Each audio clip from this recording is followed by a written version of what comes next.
Is someone tracking you right now with your phone? In this video, I will be going over everything as it pertains to an Android phone and showing examples as they are seen on my Samsung Galaxy S21. The very first thing we want to do is check to see if your phone has been allowing anyone to access Google to track it. Start by swiping down on your phone from the top of the screen, then going to the settings gear in the top right, then scroll down to location, then tap location services, then click on Google location sharing. If Google location sharing is on, then click on it and check the list of names and make sure you're not sharing your location with anyone you don't want to. I always recommend having Google location sharing turned off. While you're in there, check Google location history. In this, Google saves a list of all of the places you have been. So if someone else gets access to this data, they'll know all of the places you have gone. I always recommend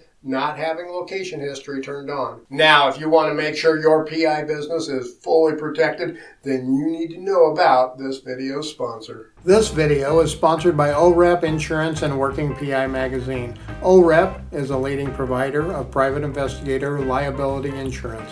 Visit orep.org for a quote today. Now let's discuss ways to tell if someone is tracking you without your permission. One of the big ways to tell is to look for increased data usage. In other words, is your phone sending more data than it should be somewhere else? Let's go back to the settings on your phone, then click on connections, then data usage, then mobile data usage. In here, you will see a list of all of your apps along with how much data each of them has used. If anything looks weird or if you see any app that you are not familiar with, this could be a red flag. Another major indicator of something potentially tracking you through your phone is increased battery usage. This could be due to a malicious app or even malware running in the background and draining your phone's battery. Let's go back to the settings, then click on the battery and device care. Then click on battery and take a close look at your usage over the past 12 hours or so.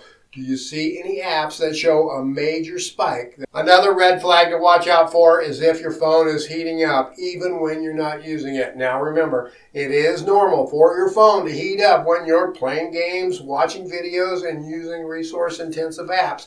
But if it's heating up all the time, that could be a sign that someone is tracking you.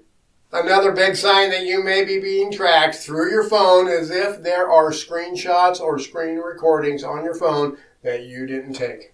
These could have been taken remotely or from some unsuspecting app and then being sent to someone else. The easiest way to check this is to go to your apps and then go to Gallery, and here you can look for videos or photos of your phone's screen. You can also go to Files and look under Screen Recordings to see if there are any screen recording videos there that you didn't take yourself. Look in here for anything suspicious. Are there any screen recordings in here that you didn't take?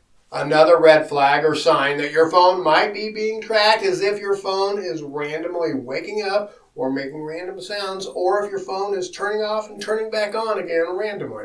Be careful with this one though. This could just be due to a software issue with your phone, out-of-date apps, if your Android system is out of date, or if your phone just needs to be rebooted. It does not necessarily mean that you are being tracked. As well, if your phone is getting warm, heating up all the time, don't automatically assume that you're being tracked and somebody's spying on you. This could be due to outdated apps, operating systems, a phone needing to be rebooted, or even just a bad battery. Another sign that you may be being tracked or spied on through your phone is if your camera or microphone are being used without your knowledge. If I start up a screen recording on my phone, you will see the little flashing screen recorder icon in the top left. As well, because I was also recording audio, a tiny green dot appeared in the top right corner of the screen indicating that the phone's microphone was in use. So if you see that green dot is up there or that recording icon is up there and you don't know why, well, somebody could be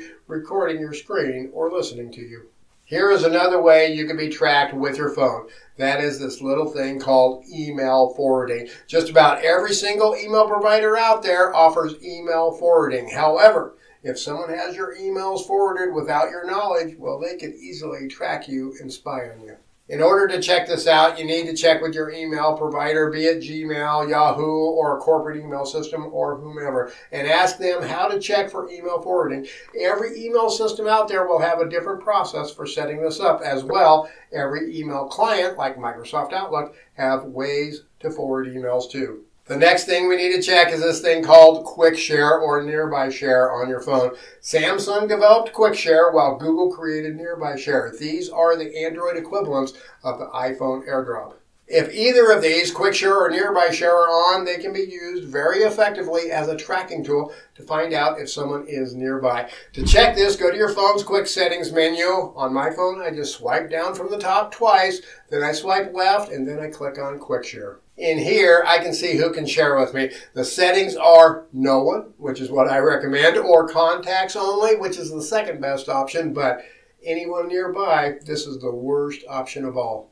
Now go back into your quick settings menu and click on the nearby share. Here I always recommend that device visibility be turned off. Okay, here is a biggie, folks. We discussed email forwarding. Now let's discuss text message forwarding. Yes, someone could be having all of your text messages forwarded to another device without your knowledge or approval. To check this, just simply go into your text messaging app, click on the menu button, the 3 lines, then click on device pairing. If there are any shared text devices, you will see them listed here. If there are no devices listed, then you are golden. But keep this in mind, you may have multiple texting apps and multiple messaging apps on your phone, and you need to check each of those independently. We also need to make sure that our phone calls are not showing up on other devices that we are not aware of. Go back to your phone's settings, then go to connected devices. In here, look for call and text on other devices. If you see that, then make sure there aren't any devices listed in there that you are not aware of.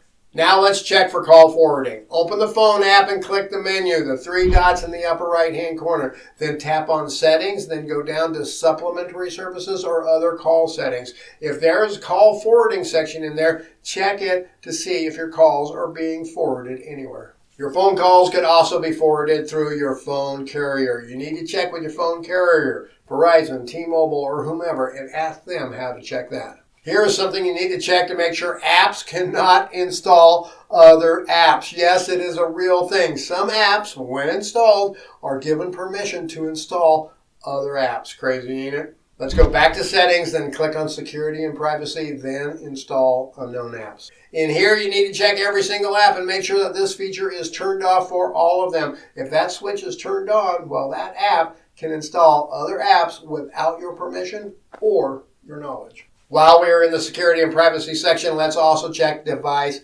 admin permissions. Go to settings, then security privacy, then other security settings, then device admin apps. And here you will see a list of all apps with admin permissions. I always have all of these turned off. Another huge thing you can do to also protect your phone is to make sure you have 2FA, two-factor authentication, turned on for all accounts. Is this foolproof? No. Is this hack-proof? No. But double the security is always better than little to no security. And to me, only using a password today is about as good as having no security turned on. Now, if you would like to know how to locate recording devices that are not transmitting a signal, then check out this video.